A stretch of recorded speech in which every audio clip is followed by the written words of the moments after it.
बातमी पण घेऊन येत आहे.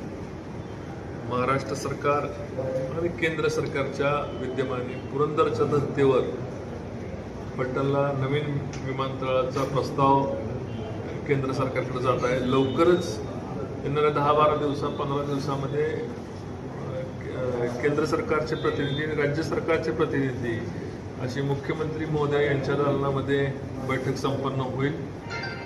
फलटणला सोलापूरला विमानतळ ज्या पद्धतीने चालू झालं आणि आता सोलापूरला रोज गोवा आणि या ठिकाणी गोवा असेल, मुंबई असेल किंवा दिल्ली असेल तर विमानं चालू झालेली आहे. त्याच धर्तीवर फलटण तालुक्यामध्ये आपण विमानतळाची मागणी अनेक वर्षे करत होतो. 3000 फुटाचा रनवेसह नवीन राष्ट्रीय दर्जाचं विमानतळ फलटणला आपण सुचवलेलं आहे. तत्वतः त्याला मान्यता मुख्यमंत्र्यांनी दिलेली आहे की आम्ही हे प्रस्ताव स्वीकारतोय म्हणून केंद्र सरकारशी बोलणं झालेलं आहे.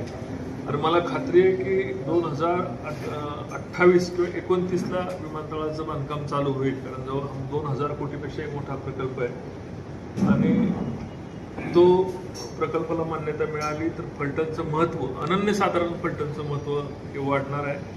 नवीन विमानतळाला नवीन जागा आणि हेही विमानतळ आपण या ठिकाणी छोट्या विमानांसाठी आपण हेही चालू करून MIDC-कडून घेतो. एक नव्हे तर दोन्ही विमानतळ आपण फलटणमध्ये या ठिकाणीचा ॲक्टिवेट करायचा ताकदीने प्रयत्न करतोय. मी खासदार होतो तेव्हाही प्रयत्न करतो, खासदार नसतानाही तालुक्यासाठी जे आपण प्रयत्न केलेत, सर्व रस्ते, महामार्ग, नीरा देवकरचा पाण्याचा प्रकल्प, जिल्हाधिकारी कार्यालय, साखरवाडीला तहसीलदार कार्यालय आणि जिल्हाधिकारी यांची निविदा कालच मला वाटतं त्या ह्याच्या निविदा नाही अधिसूचना प्रसिद्ध झाली.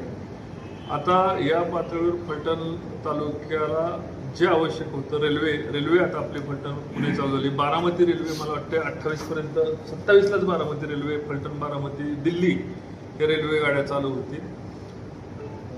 बुलेट ट्रेन जे स्वप्न आम्ही पाहिलं होतं तर बुलेट ट्रेनच्या प्रकल्पाला सुद्धा केंद्रीय कॅबिनेटनी टेक्निकल मंजुरी त्याला दिलेली आहे.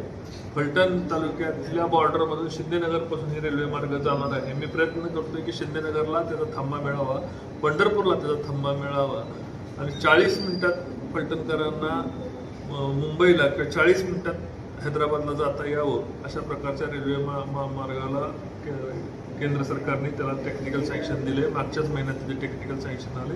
बुलेट ट्रेन जेव्हा मी म्हणत होतो की आम्ही आमच्या मतदारसंघात माडा मतदारसंघात आणणार तेव्हा लोक मला हसायचे, त्याला वेळ लागले, काही सांगतोय म्हणायचं. त्या पद्धतीने मी सांगितलं की स्वतंत्र जिल्हा करणार. 11 नवीन जिल्ह्यांच्या मध्ये फलटणचा समावेश झाला. त्याचं परिपत्रक सुद्धा आलेलं आहे. परिपत्रक तुम्हाला सगळं 11 नवीन प्रॉस्पिरेशनल डिस्ट्रिक्ट होतात. त्यामध्ये बारामती, फलटण आणि पंढरपूर हे नवीन जिल्हे निर्माण करायला कॅबिनेटने मंजुरी दिलेली आहे. तर या जे आपल्याला शक्य आहे आता जो आपण पुणे बेंगलोर महामार्ग आपण फलटण मार्गे मागितला होता, त्याचं 15,000 कोटी रुपयाचं पहिल्या टप्प्याचे टेंडर झाले. दुसऱ्या टप्प्यामध्ये फलटणचं टेंडर फलटण त्या दुसऱ्या टप्प्यामध्ये येते. तेही मला वाटतं की पुढच्या वर्ष 6 महिन्यामध्ये पुणे बेंगलोर महामार्गाचं टेंडर होतं. ज्या पद्धतीने शहराच्या धर्तीवर आपण गडकरी साहेबांना मागणी केली होती की जिथनं बायपास तयार होतोय, बायपासचा रोड चांगला झालाय पण अंतर्गत रोड चांगला नाही, तर नवीन 97 कोटी रुपयाच्या जिथून दूधसंघापासून विडणीपर्यंत शहरातनं जाणाऱ्या 97 कोटी रुपयाच्या नवीन रस्त्याला गडकरी साहेबांनी मान्यता दिली. त्याचे टेंडरही झालं. आता टेंडर बहुतेक 8-10 दिवसात त्याचं उघडलं जाईल आणि पुढील 1.5 महिन्यात 2 महिन्यात त्याचं काम चालू होईल. जी मागणी आपण दहिवडी रोडसाठी केली होती तर दहिवडी रोडचं काम सुद्धा वेगाने आता जवळपास 4000 कोटी रुपयाचा प्रकल्प तो चालू झालेला आहे. फलटणमध्ये नवीन रेस्ट हाऊस आपण मंजूर करून घेतलेलं आहे. रेस्ट हाऊसचं आता टेंडर ह्या 2-3 दिवसामध्ये रेस्ट हाऊसचं टेंडर होईल. जवळपास 93 कोटी रुपये आपल्याला बजेटमधनं महाराष्ट्र सरकारने दिलेले आहेत. रेस्ट हाऊस असेल, नवीन चांगलं रेस्ट हाऊस करणे असेल, माझा आता बस स्टँड चांगल्या पद्धतीने नवीन निर्माण करायचा आम्ही विचार केला आहे. विमानतळ, रेल्वे स्टेशन हे प्रकल्प आपण हयात असताना, आपण ताकदीने काम करत असताना फलटण तालुक्याला देता यावेत आणि तुमच्या सर्वांच्या आणि या ठिकाणी माझ्या बसणाऱ्या सर्वांच्या सहकार्यांच्या आशीर्वादामुळे आपण त्या ठिकाणी ताकद लावू शकतोय.